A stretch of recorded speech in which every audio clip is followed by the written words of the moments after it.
She was thin without the tout look of wiry people, and her printed voile dresses and flowered hats were as right for her as denim overalls for a farmer.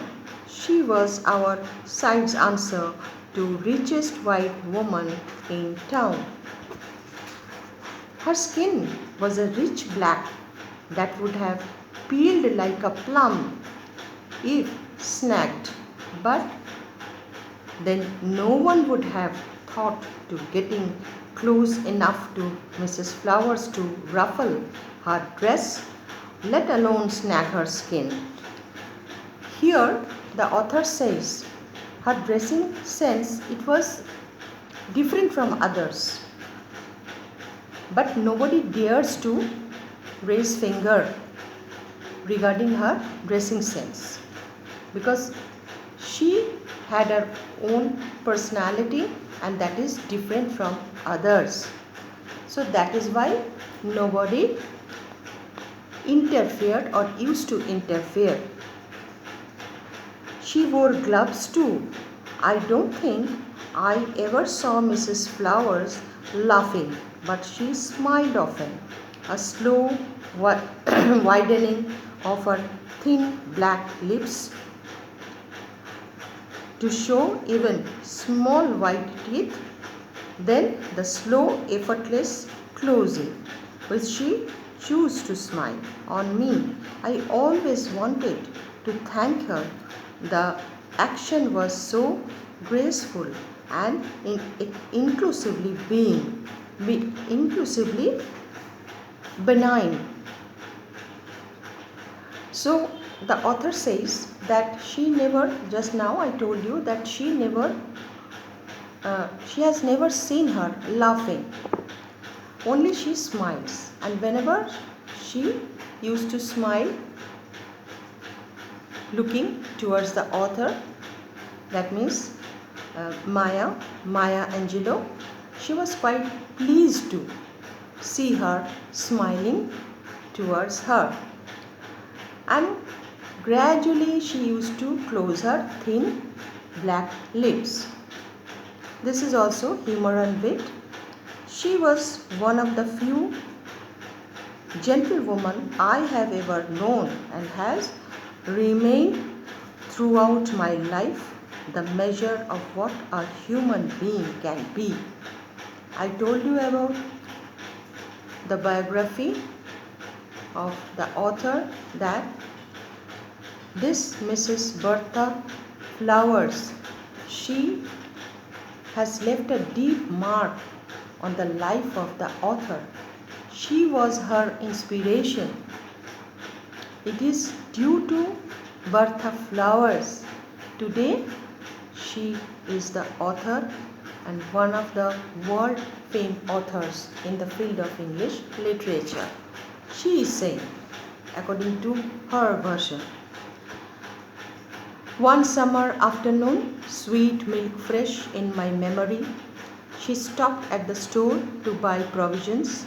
Another Negro woman of her health and age would have been expected to carry the paper sacks home in one hand. But Mama said, here Mama, that means I told you that the author, she was accompanied by her sister Bailey and her grandmother. So the author, she used to call her Mama, Momma, Mama. You can write. Mama said, Sister Flowers, I'll send Bailey up to your house with these things. She offered Bailey one of her grandchildren. She smiled, that slow, dragging smile. Thank you, Mrs. Henderson, that means the name of the grandmother. I prefer Margaret, though my name was beautiful when she said it.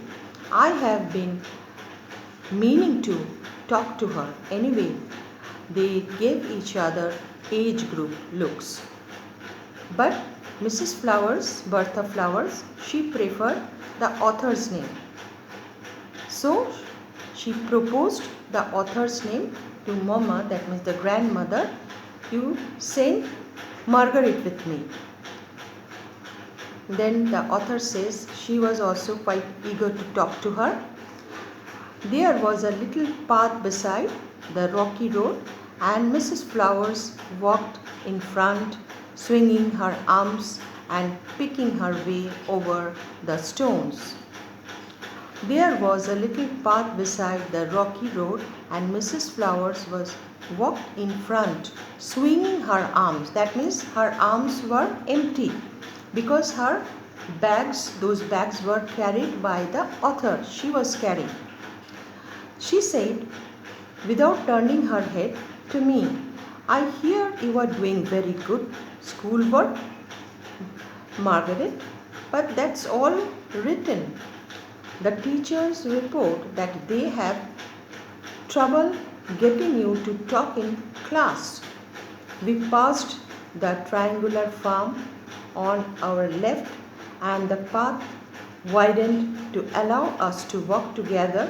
I hung back in the separate, unasked and unanswerable questions. So, previously they were walking. Mrs. Flowers, she was ahead, and the author, she was following her. And now the road, it has been widened, so they can join each other. So side by side, now they are walking. "Come and walk along with me, Margaret." I couldn't have refused even if I wanted to. She pronounced my name so nicely, more correctly, she spoke each word with such clarity that I was certain a foreigner who didn't understand English could have understood her. She is saying, the author is saying, she pronounced my name in such a beautiful manner, Margaret. Actually, the pronunciation or accents of Negroes, that is little bit different from the white Americans, and that is why the author, she is saying, but there is a clarity of accent and pronunciation that is visible in Mrs. Bertha Flowers. Now, no one is going to make you talk. Possibly, no one can. But bear in mind, language is man's way of communicating with his fellow man, and it is language alone which separates him from the lower animals.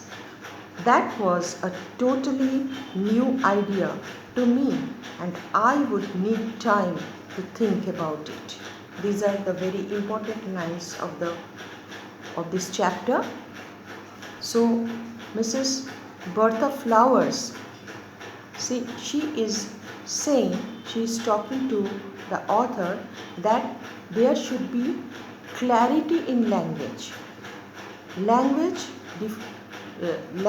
it means a lot to the human beings, because according to Mrs. Bertha Flowers, man is the supreme creation of God. It is only man who can speak in various or different kinds of languages, vernacular languages. But animals, they don't, or they cannot. They cannot express their views, they cannot express their feelings through language, but man can. So it is very much important that we have to put effort on language, or we have to put effort towards language. So clarity of language should be there.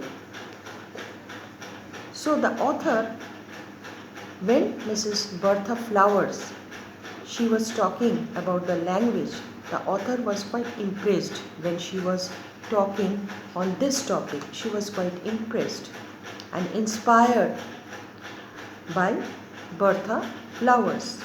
Your grandmother says you read a lot. every chance you get. That's good, but not good enough. Words mean more than what is set down on paper. It takes the human voice to infuse them with the shades of deeper meaning. This is also one of the important lines. These are also one of the important lines of the story.